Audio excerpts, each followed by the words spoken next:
فکر و نظر اور لوح و قلم کو بینائی بخشی ہے. کھرت افزود مرا درس حکیمان فرنگ،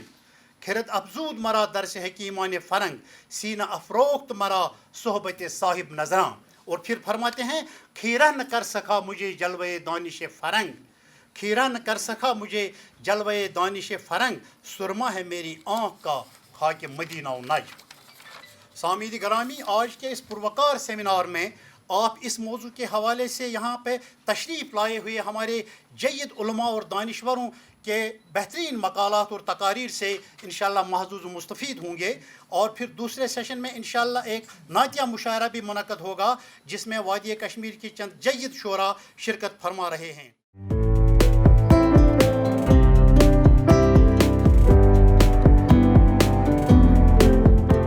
اردو میں سیرت نگاری کو مجموعی طور پر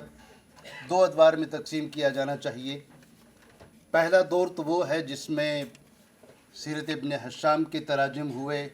زاد المعاد کے حواشی اور تراجم ہوئے، اور دلائل النبوت جو ہے اس کے تراجم وغیرہ منظر عام پہ آئے. یہ اصل کتابیں چونکہ عربی میں تھیں اور بڑے ابتدائی دور میں لکھی گئی تھیں، تو ظاہر سی بات ہے کہ ان کتابوں میں اس وقت کا جو ادب تھا اور اس وقت کا جو مخصوص مزاج تھا، اس کا رنگ و آہنگ جو ہے وہ پوری طرح سے نمایاں ہے. چنانچہ ہم جانتے ہیں کہ عالم عرب میں شروع سے آخر تک وقائع نگاری جو ہے وہ لوگ اس میں ایک خاص مذاق رکھتے تھے، اور اس میں واقعات کو ایک ترتیب سے اور واقعات کی نشست و ترتیب کو ایک نیا رنگ دینا، ایک نئی جہت دینا جو ہے، اس میں وہ بڑا فخر و امتیاز محسوس بھی کرتے تھے اور سمجھتے بھی تھے. یہ تمام کتابیں اس لحاظ سے اہم ہیں کہ یہ اولین کتابیں ہیں اور اردو کے تراجم کے ماخذ اور مصادر کی حیثیت بھی رکھتی ہیں. لیکن جب اردو میں ان کا ترجمہ ہوا تو ظاہر سی بات ہے کہ ایک تو کتاب، اصل کتاب کی جو ضخامت ہے وہ اتنی طویل ہے کہ یہ تمام کتب جو ہیں وہ ایک خاص طبقے کو، جن کا ایک خاص ذوق تھا، اپنی طرف متوجہ کر سکیں. یہ کتابیں اپنی عظمت میں، اپنی رفعت میں، اپنی شان و شوکت میں، اپنے اسلوب میں، اپنے انداز بیان میں، اپنے طرز تحریر میں کچھ کم نہیں ہیں، لیکن یہ عوام الناس کی کتابیں نہیں بن سکیں، اور عامت الناس ان کتابوں سے اس درجے جو ہے فائدہ نہیں حاصل کر سکے، اس لیے کہ ان کا انداز بیان جو تھا ایک مخصوص تھا، اور ترتیب میں وہ وقائع نگاری جو ہے وہ شروع سے آخر تک چلی جاتی تھی. تو اردو میں جب سیرت نگاری میں یہ تراجم ابتداً آئے، حسن آغاز تو ضرور ہوا، لیکن بات چونکہ اردو میں سیرت نگاری کی ہوئی ہے، اردو نے جب اردو کے لکھنے والوں نے، اردو کے مصنفین اور مؤلفین نے جب خود کتابیں لکھنا شروع کیں تو انہوں نے سیرت نگاری اور سیرت بینی کو خواص سے اٹھا کر عامت الناس کا مضمون بنا دیا، عام الناس کا موضوع بنا دیا. عددی اعتبار سے بھی مجھے یہ لگتا ہے کہ شاید عالم عرب کتابوں کی ان مجموعی تعداد کا جواب نہیں دے سکتا جو بر صغیر کو حاصل ہے، لیکن پھر یہ اردو زبان کی وہ نزاکت اور اس کی مخصوص فصاحت و بلاغت جو ہے اس کو بھی اس چیز کا کریڈٹ جاتا ہے کہ یہ عددی اعتبار سے عالم عرب سے کہیں زیادہ لوگوں کی دلچسپی کا مرکز بنی. اور جیسا کہ میں نے عرض کیا کہ خواص سے اٹھا کر سیرت بینی کو اردو زبان نے اور اردو سیرت نگاروں نے عوام الناس کی زبان بنا دیا، اور اس سے کہیں زیادہ طلبہ اور طالبات میں یا یونیورسٹی اور کالج میں جس طرح سے سیرت نگاری یا سیرت نگاری پہ تبصرے اور سمپوزیمز اور سیمینار، جو اس سے ساری چیزیں جو ہیں یہ مقبول ہوئیں، اس میں اردو میں اور اردو کے مخصوص اعجاز و اختصار کو ایک خاص، اس کا ایک خاص عمل دخل ہے. اب بحیثیت امتی تو ہمارے لیے انتہائی شرف کا واقعہ ہے کہ جو کتاب جتنی مبسوط ہوگی، جتنی شرح و بسط سے لکھی جائے گی، اس کے ایک ایک ورق سے انسان کو استفادہ حاصل کرنے کا موقع تو ملے گا ہی. لیکن وہ کہا جاتا ہے کہ خیر الکلام ما قل و دل، کہ اعجاز و اختصار کلام کا لب لباب ہے. تو اردو میں سیرت نگاروں نے جس مختصر انداز سے سیرت نگاری کی اور سیرت پر کتابیں لکھی ہیں وہ ان مبسوط کتابوں سے کہیں زیادہ مقبول ہوئیں۔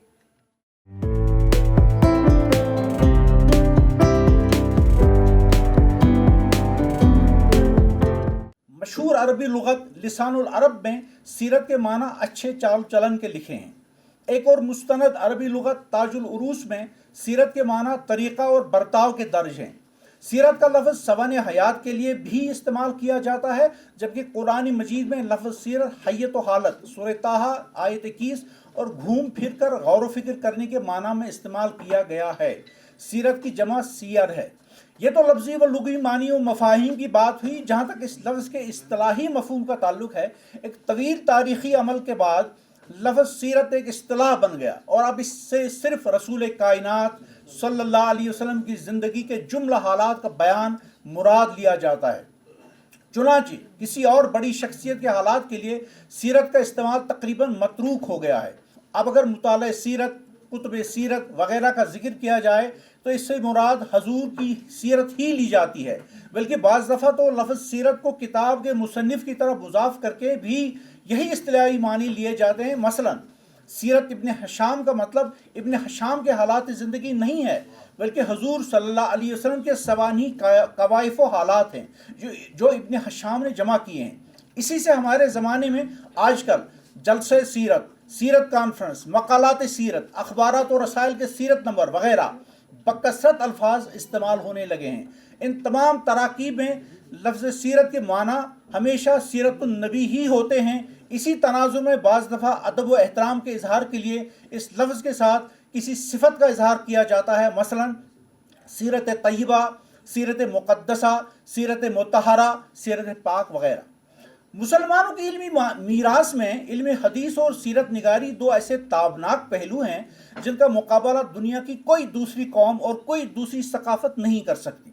علم حدیث میں نبی کریم صلی اللہ علیہ وسلم کی پاکیزہ گفتگو، اعمال حسنہ اور طریق زندگی کے ہر پہلو کو اس حزم و احتیاط سے محفوظ کیا گیا ہے کہ محدثین کی اس علمی اور تحقیقی کاوش کو غیر مسلم مصنفین نے بھی خراج تحسین پیش کیا ہے۔ علم حدیث کے دفاع کی خاطر اسماء الرجال جیسا عظیم فن ایجاد ہوا جس کی نظیر اس سے قبل دنیا کی کسی علمی روایت میں نہیں ملتی، اور جس کے بارے میں مشہور جرمن مستشرق ڈاکٹر سپرنگر نے اپنی کتاب الاصابہ فی تمیز الصحابہ کے مقدمے میں لکھا ہے کہ دنیا میں کوئی ایسی قوم نہیں گزری اور نہ آج کہیں موجود ہے جس نے مسلمانوں کی طرح اسماء الرجال کا عظیم المرتبہ فن ایجاد کیا ہو، جس کے باعث 5 لاکھ مسلمانوں کا احوال معلوم ہو سکتے ہیں انکوٹ۔ ساتھ ہی مسلمان اہل علم نے درایت کا ایک ایسا اسلوب وضع کیا جس سے اس اندیشہ کا امکان بھی رفع ہو گیا کہ کوئی راوی آپ صلی اللہ علیہ وسلم کی شخصیت اور کلام کے ساتھ کوئی غلط بات منسوب کر سکے۔ جہاں تک علم سیرت نگاری کا تعلق ہے، اس میں آپ کی حیات طیبہ کے ہر پل کو، ہر فعل کو، ہر ادا کو اور ہر طرز کو محفوظ کیا گیا ہے، اور یہ سلسلہ 1450 سال سے اسی طرح چلا آ رہا ہے۔ اس سلسلے میں یہ نقطہ قابل ذکر ہے کہ حیات مطہرہ کے ہر ممکنہ اور ضروری پہلو کو اس طرح محفوظ کیا گیا ہے کہ ایک زندہ اور متحرک شخصیت کے بچپن سے وصال تک کا کوئی گوشہ سامنے آنے سے نہیں رہ گیا۔ اس ضمن میں احوال حجاز و عرب، قبائل عرب اور ان کے نسب نامے، سرزمین عرب کی تاریخ و جغرافیہ، خطۂ عرب کی تہذیبی اور ثقافتی روایات، سیاسی اور تمدنی نقشہ، ادبی اور شعری سرمایہ اور عربیوں کے خصائل و رذائل سب کچھ تفصیل کے ساتھ فراہم کر دیا گیا ہے۔ حضور صلی اللہ علیہ وسلم کے کارنامہ زندگی اور احوال سیرت مقدسہ کو صحیح طور پر جاننے کے لیے مذکورہ تفصیلات بہت مفید و معاون ثابت ہوتی ہیں۔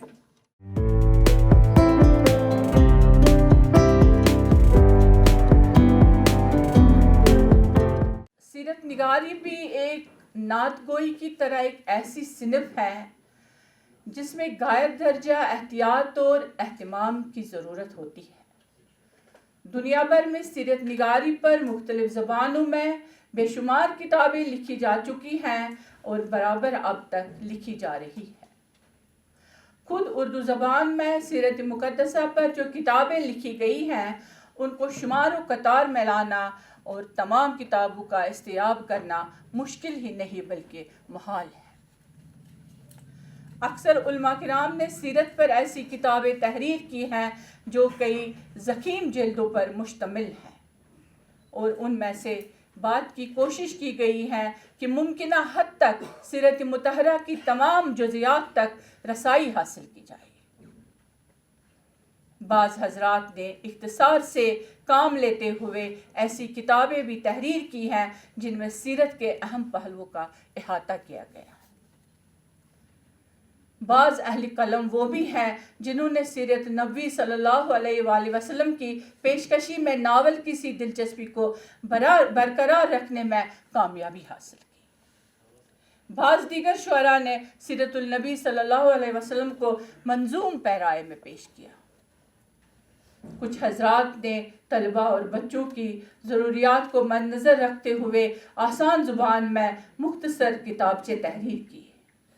اور سیرت پر ان گنت تحریریں بھی ہیں جو مضامین کے دائرے میں آتی ہے۔ غرض اردو زبان میں سیرت النبی صلی اللہ علیہ وآلہ وسلم پر مختلف زاویوں سے اور مختلف انداز میں لکھی گئی کتابوں کا ایک عظیم الشان ذخیرہ موجود ہے۔ بعض سیرت نگاروں نے تفصیل و وضاحت کے ساتھ سیرت پر ضخیم جلدیں تحریر کی ہیں، تو بعض مختصر سیرت نگاری پر ہی اکتفا کیا ہے۔ کسی نے سیرت کے خاص پہلوؤں کو پیش نظر رکھا ہے تو کسی نے دوسری زبان سے سیرت کے ترجمے کو پیش کیا۔ کسی نے منظوم سیرت نگاری کے ذریعے گلہائے عقیدت پیش کیے ہے تو کسی نے زبان و بیان پر اپنی قدرت و عبور کا ثبوت بہم پہنچاتے ہوئے غیر منقطع تحریر میں سیرت نگاری کا ایک نادر نمونہ پیش کیا۔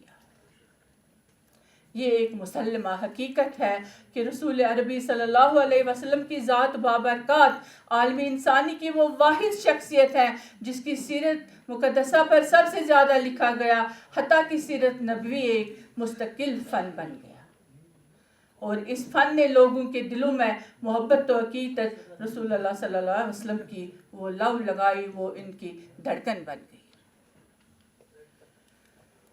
سیرت طیبہ ایک ایسا سدا بہار موضوع ہے جس پر بلا مبالغہ ہزارہ اہل قلم نے مختلف زبانوں میں خامہ فرسائی کی ہے۔ عاشقان رسول صلی اللہ علیہ وسلم نے ان گنت زاویوں سے نت نئے انداز میں سیرت طیبہ کا مطالعہ کر کے کتابوں، مقالوں اور مضامین کا ایسا گراں قدر ذخیرہ تیار کر دیا جس کی نظیر سیرت و ثانیہ کی تاریخ میں نہیں مل سکتی۔ شکریہ۔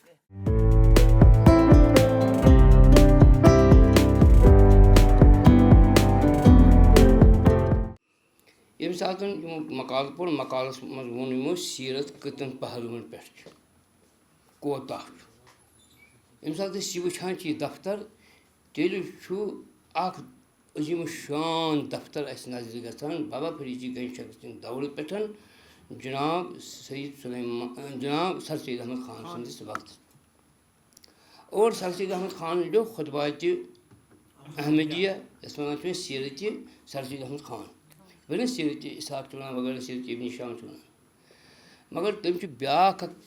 کتاب تہ دِژمٕژ یُس زن پروفیسر حامد حسن خان لیوکھمُت چھُ تٔمۍ ہسا چھِ بیاکھ کتاب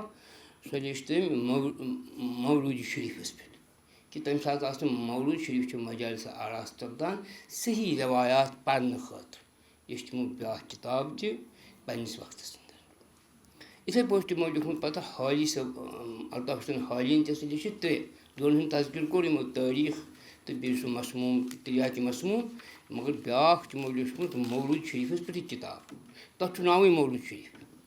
دراصل ٲسۍ تِم ونان کہِ ییٚمہِ ساتہٕ مولوٗد شریف چہِ مجالس تُہۍ منعقد کٔرِو تمہِ ساتہٕ گژھن صحیح روایت پرنہٕ،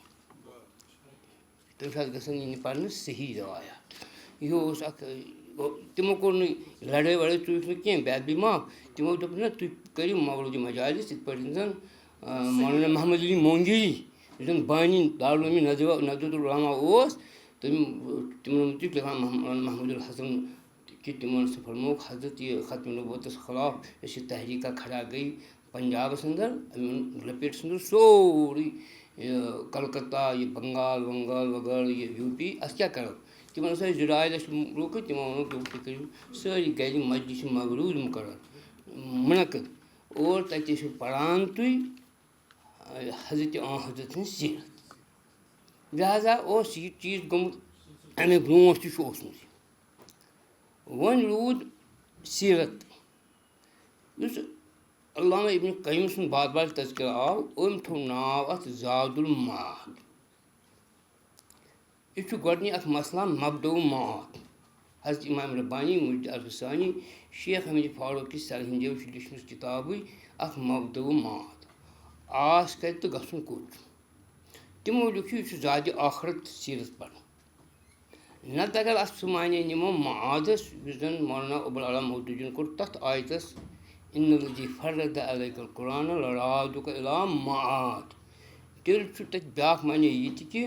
دُنیاہَس اَندر تہِ اگر کانٛہہ عزت چھُکھ یَژھان کانٛہہ کامیٲبی چھُکھ یَژھان تیٚلہِ چھُ أتھۍ سیٖرتَس اَندر سُہ موٗجوٗد تیٚلہِ چھُ سۄ أتھۍ منٛز اَمہِ موٗجوٗب کَرُن چنانچہِ یُس زَن شیخ محمد بن عبدالوہاب ووت نجدی تِمو لیٚچھ نہٕ پانہٕ کانٛہہ سیٖرت مگر تِمو کوٚر تلخیٖص اَمی سیٖرتُک تَتھ گوٚو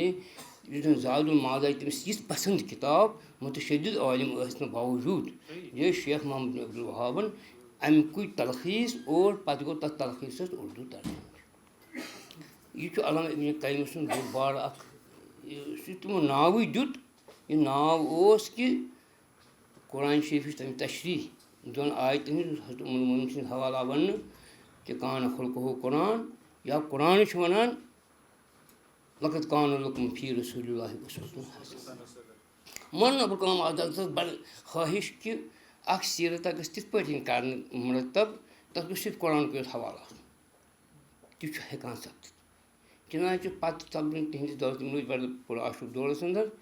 مولانا عبدالعزیٖز عرفی ووٚتھ ییٚتہِ بَڑٕ صغیٖرَس اَندر 2 جِلدَن منٛز کٔر تٔمۍ صرف قرآن کِس اَتھ نہ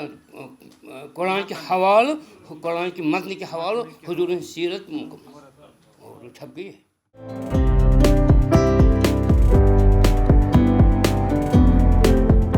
حمدونات کی روایت ہماری دینی علمی ادبی اور تہذیبی جڑوں میں پیوست ہے شعراء کے دواوین عموماً حمدونات سے آغاز پاتے تھے مراثی کے ذریعے شہدائے کربلا کی عظمت کی ہودی خوانی بھی اولاً حمدونات کی برکتوں سے حصہ پاتی رہی ہے مجرد نعتیہ دواوین بھی رفتار زمانے سے شائع پذیر ہوتے رہے ہیں ایک زمانہ تک حمدونات کی اصناف صحت مند تنقید کے عملی نمونے سے دور رہی غالباً اس میں ان اصناف کے تئیں تقدیس و تعظیم کے جذبات کار فرما رہے ہوں لیکن پھر بمقتضائے احوال پیش آمدہ حمدونات پر مبنی تخلیقات کے بارے میں رائج پذیر اصول نقد کی روشنی میں قلم فرسائیاں ہوئیں اور یوں دیکھتے ہی دیکھتے ایک جانب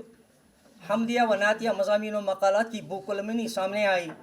اور دوسری جانب حمدونات کی لائی تیز ہوئی اور معیاری نمونے تخلیق پا گئے برصغیر کے علمی و ادبی منظرنامے میں ادھر کئی برسوں سے متعدد حمدیہ و نعتیہ مجلے سامنے آئے یہ کاوشیں چند کمزوریوں اور ناہمواریوں کے باوجود اللہ کی تحسین و آفرین ہیں انہوں نے حمدیہ و نعتیہ ادب کی ترقی و ترویج میں قابل قدر کردار ادا کیا مجلہ جہان حمد و نعت اسی سلسلے کی ایک زرعی کڑی ہے بلکہ اپنی چند خصوصیات کی بنا پر ان سب سے منفرد و ممتاز اللہ تعالیٰ کا بے حد و نہایت شکر و ثنا کہ یہ خورشید وادی کشمیر کی بلند و بالا علمی چوٹیوں سے طلوع ہوا اور اب وادی اور بیرون وادی ملک کے دوسرے حصوں میں بلکہ ملک سے باہر بھی اپنی ضیاء پاشیوں سے ہر چار جانب کو منور کر رہا ہے یوں حمد و نعت کی ایک نئی صبح طلوع ہو رہی ہے پروفیسر جوہر قدوسی صاحب نے غالباً اپنی تحقیق کے زمانے ہی میں اس کا خواب دیکھا ہو جو بتدریج شرمندہ تعبیر ہو رہا ہے اہل علم و قلم جڑتے جا رہے ہیں اور کاروان تشکیل پا رہا ہے جہان حمد و نعت یوں تو ایک مجلہ ہے جس میں حمد و نعت سے متعلق علمی و ادبی مضامین و مقالات شائع ہوتے ہیں اور شعراء کرام کا حمدیہ و نعتیہ کلام شائع ہوتا ہے لیکن مدیر محترم کی جدت طرازیوں نے اس کی ترتیب و تبویب میں ایک نئی طرح کی بنا ڈال کر اسے خاصا دلچسپ بنا دیا ہے